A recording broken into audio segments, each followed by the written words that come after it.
올해 50대 후반의 여자이고 제 남편은 사업을 하는 남자입니다. 저희 가족을 평생 먹여 살려왔고 남부럽지 않게 살게 만들었으나 그 놈의 사업 때문에 모든 걸 참고 또 참아온 이유였으니까요. 저희 남편은 제가 23살에 만나서 결혼을 하게 되었습니다. 남편의 나이는 저보다 4살이 많은 27살.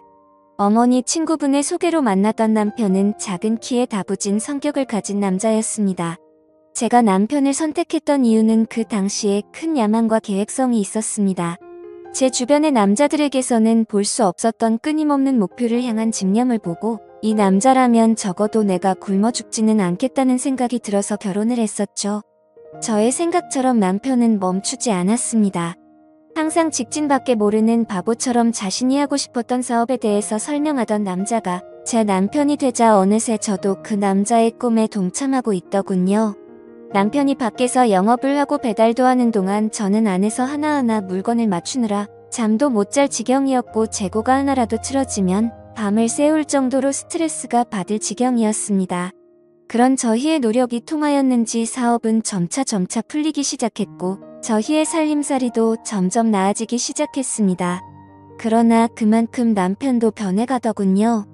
일보다는 대접받는 걸 좋아하던 남편이 젠 남에게 머리를 수그리지 않아도 여기저기 발로 뛰어다니며 물건을 납품하려 하지 않아도 연락이 오자 남편은 그때부터 딴 짓거리를 하더군요.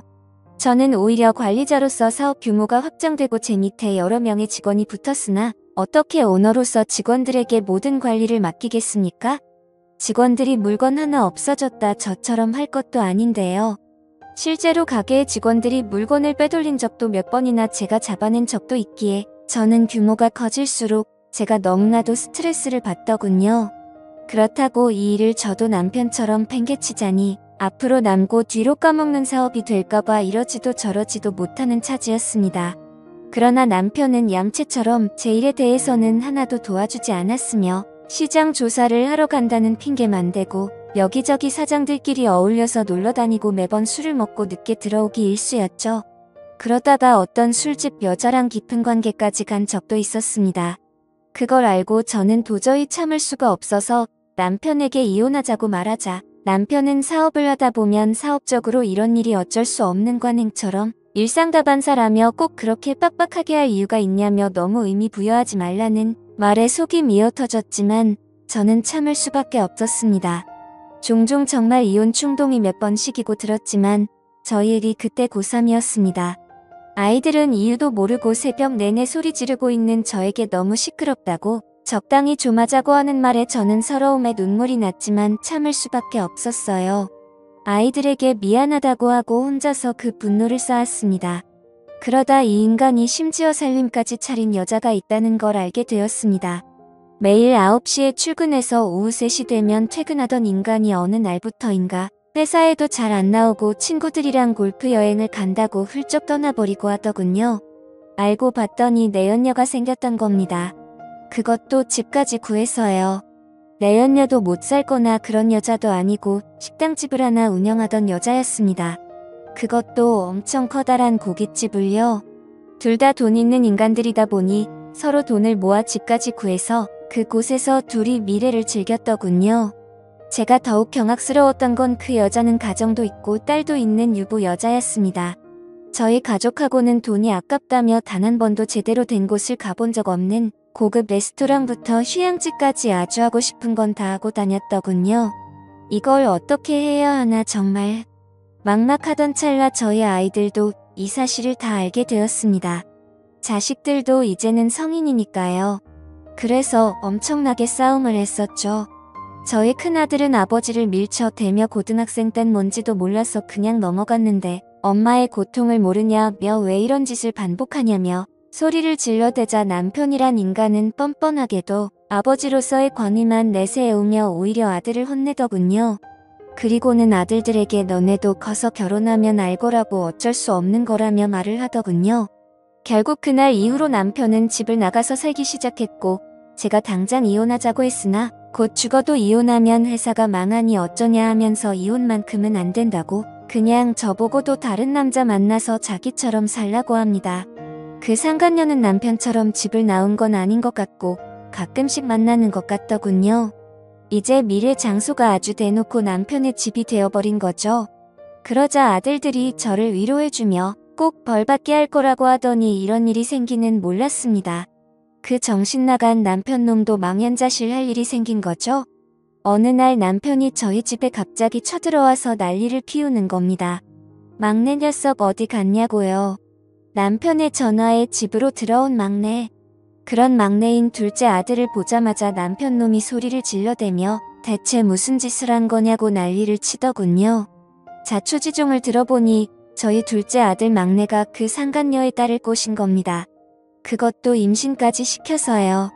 막내가 지 아빠를 닮았는지 키도 있었고 키도 크고 성격도 시원시원한 미남입니다. 여자들한테 인기도 많았던 막내는 남편의 상간녀에게 또래의 딸이 있다는 걸 알고 의도적으로 접근을 했던 거죠. 이름과 학교만 알아가지고 주변 친구들에게 수소문해서 소개를 받았다고 합니다. 원래 막내 아들의 계획은 아빠가 집 나가기 전에 말했던 어쩔 수 없다고 말한 그 사랑 나도 아빠 따라서 해본 거라고 말하려고 했었는데 사귀다 보니까 그걸로는 별로 충격받지 않을 것 같아서 일부러 임신까지 시킨 것도 있다고 남편한테 이야기하는데 대체 임신은 왜 시켰냐고 난리를 치는 남편. 그래야 아빠가 우리 집의 심각성 상황을 인지할 테니까라고 말하며 남편을 똑바로 노려보며 말하던 막내 아들. 자기는 그 상간녀의 딸에게 엄마한테 가서 김상호 씨 둘째 아들이 임신시켰다고 말하면 바로 알아들을 거라고, 그러니 앞으로 다신 연락하지 말라며 말하고 그 상간녀의 딸 연락을 바로 차단했다고 합니다. 당연히 임신까지 한 여자아이는 어찌할 바를 모르고 상간녀인 자기 엄마를 찾아가 말을 했고, 그래도 지 자식이라고 뒤집어진 여자가 남편에게 미친 듯이 따졌겠죠. 그래서 지금 이 사단이 난 겁니다. 저는 모든 사실을 알게 된 후 아무 말도 못하고 울다가 남편에게 다가가서 마구 때렸습니다. 당신 같은 인간 때문에 자식들 인생까지도 이렇게 된 거라고 이제 어떠할 거냐니까. 남편도 반쯤 정신 나간 표정으로 그저 멍하니 있다가 자기가 다 알아서 하겠다며 말하고는 나가버리더군요. 전 막내 아들 보고 대체 왜 그랬냐고 울면서 말했더니 막내가 저보고 말하길 엄마는 매번 아빠한테 당하고 살면서도 계속 참고 사는 게 답답하고 화나서 자기가 어떻게든 복수해주고 싶었대요. 그 여자 때문에 우리 가정도 불행해졌으니까 그 가정도 똑같이 불행해졌으면 좋겠다고 말하더군요. 저는 그래서 그게 꼭 이런 방식이었어야였냐니까 자기는 후회 없다고 말하는 막내 아들을 끌어안고 울었습니다. 저같이 모자란 엄마의 자식으로 태어난 게 아들의 일생과 그 여자아이의 인생까지 망쳐버린 것 같아서요. 결국 제가 모자라 벌어진 일이라 저도 남편에게 이혼한다고 단호하게 말하고 이혼 소송 걸고 그 여자한테 위자료 소송까지 걸었습니다. 그 여자 집안도 발칵 뒤집히며 난리가 나서 결혼 운운하는 소리까지 나오길래 당신 같으면 지금 이 상황에 우리가 애들 결혼시킬 수 있겠냐고 그냥 꺼지라 말했습니다. 이 사태의 원인 제공자인 당신들의 추접스러운 업보가 만든 일이라고요. 그리고 그 여자도 이혼 소송 진행 중인데 듣기로는 그 가게도 남편이 대부분 차려줬던 거라 재산 분할 시에 가게 유지를 못할 수도 있다고 가게를 최근 들어 내놓았다고 들었네요. 저희도 끝내 회사를 접게 되었습니다. 유책 배우자인 남편보다 제가 회사에 기여한 부분들이 크다고 서로 싸움이 났고 소송 끝에 회사는 정리되었습니다. 원치 않게 정리하던 터라 손해는 엄청나게 봤지만 저희 애들 대학 졸업시키고 결혼시킬 돈은 충분히 챙겼네요. 오히려 떵떵거리던 남편놈이 챙겨놓은 돈까지 받게 되어 일 안 하고 살 수 있어 속은 시원했습니다. 그리고 불행인지 다행인 건지 그 집안에서 아이 문제 또한 해결해서 그 문제는 없어졌습니다. 다만 어른들의 추잡한 사랑질에 아이들만 고통받은 것 같아서 너무 마음이 아프네요. 감사합니다.